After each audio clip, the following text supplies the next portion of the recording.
This slide has a clean white background using Makerere University's official colors of green, red, black, and white.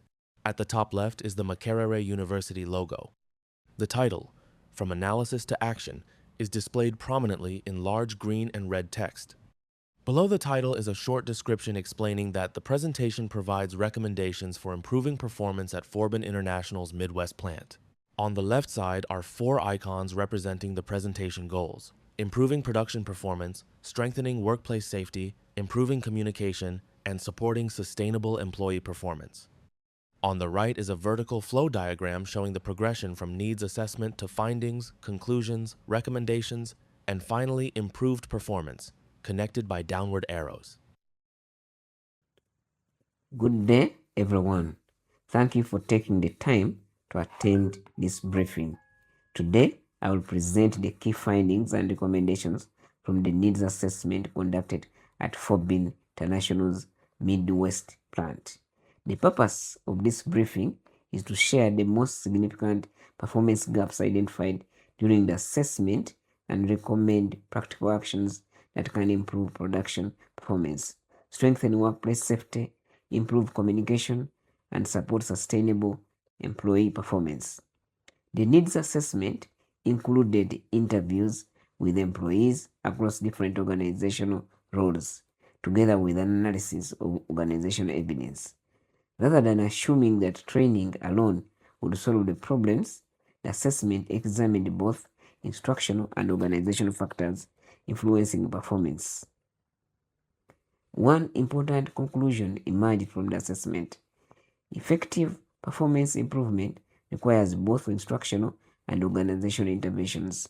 As shown in the process diagram, the recommendations presented today are built on logical sequence, from needs assessment to findings to conclusions, and finally to evidence-based recommendations aimed at improving organizational performance. The slide is divided into several color-coded sections. The Makerere University logo appears in the upper left corner.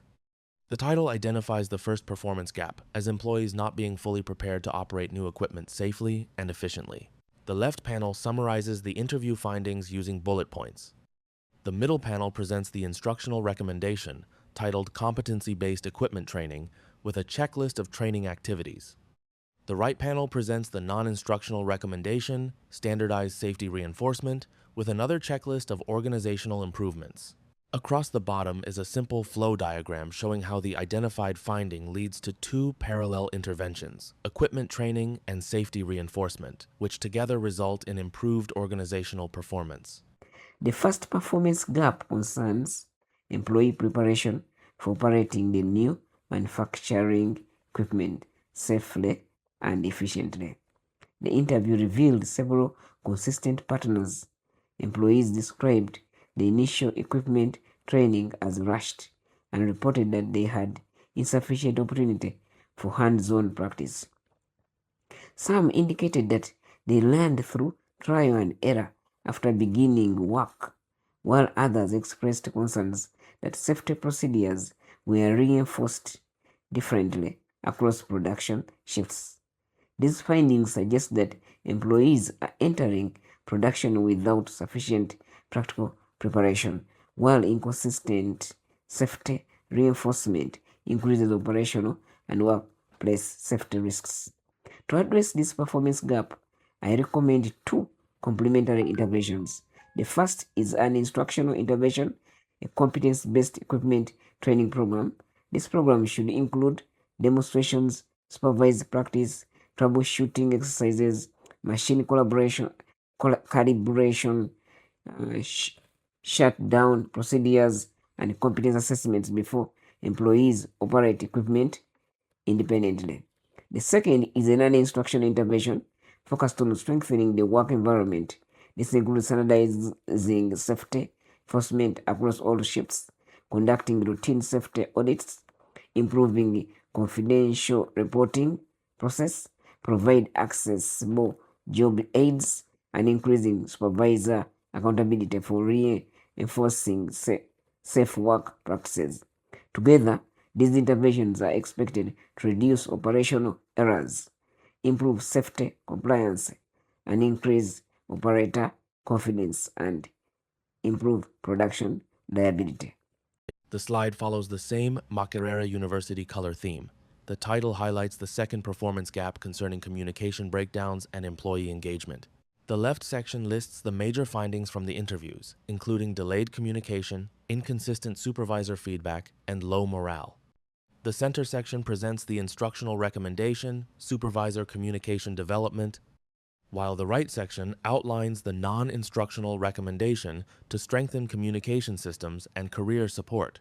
At the bottom is a communication cycle diagram, illustrating information flowing from leadership to supervisors, then to employees, followed by feedback, which leads to continuous improvement before The second major performance gap involves communication breakdowns that reduce coordination and employee engagement. Interview participants reported delayed communication regarding operational changes, limited consultation before decisions were implemented, inconsistent supervisory feedback, weak communication between departments, low employee morale, and limited visibility of career development opportunities. These findings suggest that organizational communication and employee support systems significantly influence coordination, engagement, and overall operational effectiveness. Again, I recommend one instructional and one organizational intervention. The instructional recommendation is to provide supervisor communication development. Supervisors should receive training in coaching, constructive feedback, change communication, briefing techniques, and employee engagement. Strengthening these leadership skills will help supervisors communicate expectations more effectively and support employees during organizational change.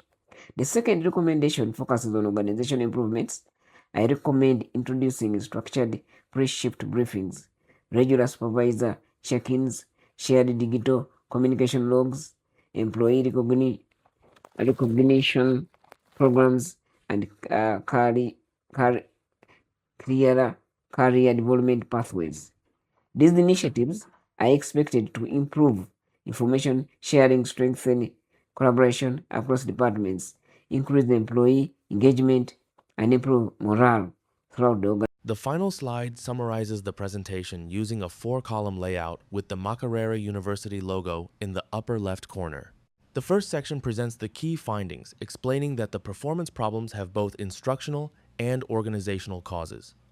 The second section highlights the conclusion that training alone will not solve the identified challenges. The third section illustrates a 3-phase implementation sequence. Phase 1 focuses on improving communication systems and safety accountability. Phase 2 introduces competency-based training and supervisor development. Phase 3 emphasizes monitoring implementation, reinforcing new practices, and evaluating organizational performance. The final section lists the responsibilities of department heads, supervisors, and shift leaders during implementation. A green banner across the bottom contains the closing message that sustainable performance improvement requires combining learning interventions with organizational. In conclusion, the needs assessment demonstrates that FOBIN, international performance challenges, arise from combination of instructional and organizational factors.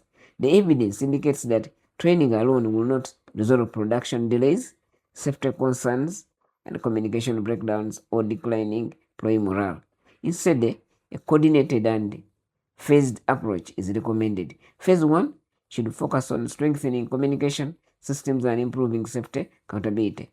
Establishing this organizational foundation will create an environment where subsequent training can be successfully applied. Phase 2 should implement competence-based equipment training alongside supervisor communication development to address the identified knowledge and skill gaps. Phase 3 should focus on monitoring implementation, reinforcing new practices, evaluating performance indicators, and making continuous improvements based on organizational evidence. Department head supervisors, shift leaders will play a critical role in communicating these recommendations, supporting implementation, and reinforcing new practices, monitoring performance, and providing ongoing feedback to leadership. Ultimately, sustainable performance improvement depends on combining targeted learning interventions, with organizational changes that enable employees to perform consistently, safely, and effectively. Thank you for your time and attention. I welcome any questions or discussion regarding these recommendations.